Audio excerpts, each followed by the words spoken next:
મારું નામ ડૉક્ટર મતીન લાખાણી છે. હું ક્રાઇસ્ટ હોસ્પિટલમાં ઓર્થોપેડિક સર્જન અને જોઈન્ટ રિપ્લેસમેન્ટ સર્જન તરીકે ફરજ બજાવું છું. આ અમારા મિત્ર ભરત કુમાર, એમની ઉંમર 30 વર્ષ છે, જેને બંને થાપામાં ગોળામાં સુકાઈ જવાથી આર્થરાઇટિસનો પ્રોબ્લેમ હતો, જેના કારણે તે જરા પણ ચાલી નહોતા શકતા, નીચે પલાઠી મારીને કે ઉબળક બેસી નહોતા શકતા કે દાદરા ઉતરચડ પણ નહોતા કરી શકતા, જેના માટે તે લગભગ 3 વર્ષથી પીડાતા હતા. ઘણી જગ્યાએ તેમને બતાવ્યું હતું, પણ મધ્યથી એમને ઓપરેશનની સારવાર માટેની સલાહ આપવામાં આવતી હતી અને ઓપરેશનનો ખર્ચ બહુ વધારે હોવાથી, એ સક્ષમ ન હોવાથી ઓપરેશન કરાવી શકતા ન હતા. પણ પ્રધાનમંત્રી આયુષ્માન સેવાના અંદરમાં અમે એમને ઓપરેશન ટોટલ હિપ રિપ્લેસમેન્ટ કરી આપ્યું છે, જેમાં એમનો ગોળો અમે જે છે એ બદલી આપ્યો છે. હવે એમને દુખાવામાં ઘણી રાહત થઈ ગઈ છે.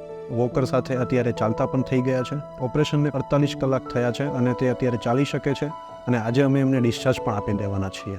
મારું નામ જાદવ ભરત, હું ગામ ટોકરાળા, તાલુકા લીંબડીથી આવું છું. પ્રોબ્લેમ છે ગોળાની, અને મેં ઘણી બધી હોસ્પિટલોમાં સારવાર લેવા ગયેલો, પણ જ્યાં સારવારમાં મને ખર્ચો ઘણો બધો કહેવાથી રાજકોટની ક્રાઇસ્ટ હોસ્પિટલમાં આવ્યો અને ક્રાઇસ્ટ હોસ્પિટલમાં મને મતીન લખાણી સરે મહાકાળમાં એક ગોળાનું ઓપરેશન કર્યું છે અત્યારે, અને મને ઘણી બધી રાહત છે અત્યારે, અને સ્ટાફગણોએ પણ મારી સારી સેવા કરી છે. એટલે એ બદલ આ બધા સ્ટાફગણ અને ડૉક્ટરોનો ખૂબ ખૂબ અભિનંદન કરું છું.